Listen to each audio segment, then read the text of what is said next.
What do you imagine the world to look like in 5, 10 years time? As I mentioned earlier on, you got AI and you got the Apple Vision Pro, and eventually they're going to come out with sunglasses like the ones you're wearing now that have every little thing that you need to see in front of you. So what do you imagine the world to look like? Is it a scary place, or is it a thing of where it's interesting? It's a good question.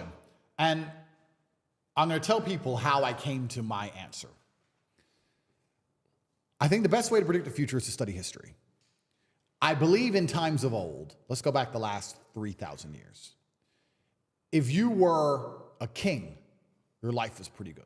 Or it was as good as life could be. To be a king, you had power, influence, money. That's what you had, and you were a king, and you lived a good version of life. If you weren't a king, you were an average man, a common man. Mm-hmm. And I think the world is cyclical. When you were a common man 2,000 years ago, you were effectively a slave, and life was terrible.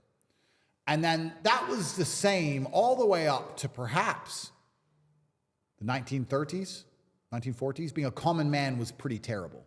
And perhaps it was the war and the massive loss of life.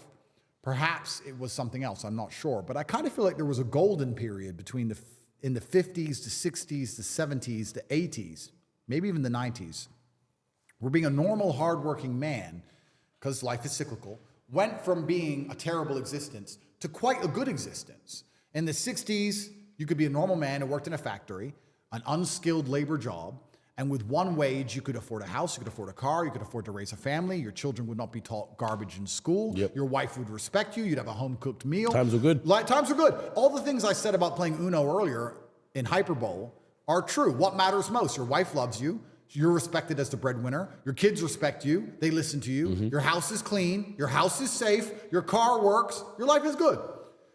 And I feel like, because it's cyclical, those good times are over and we're going back to where it was before. The kings have always been fine, and we always will. But if you're the common man, I think that the good days are over. And I think it's going to get harder and harder. Inflation is going to absolutely decimate your spending power. Now, inflation doesn't damage me. Inflation doesn't damage me because I own all the assets. Inflation just means houses get worth more money. Inflation just means Bitcoin and stock and land and houses all go up. Inflation means my car collection is no longer worth 110 million. It's now worth 300 million. Whatever. I own everything. Inflation is amazing for the rich man. 100%. I love it. But for the broke man, you're done. You're fit. You're done. You're finished. Because inflation is meaning your money is worth less. And it's going to take more of your money to buy a house. And your wage is not going to increase at the rate of inflation. It's becoming more and more impossible for you to own assets. For us asset owners, inflation's fantastic.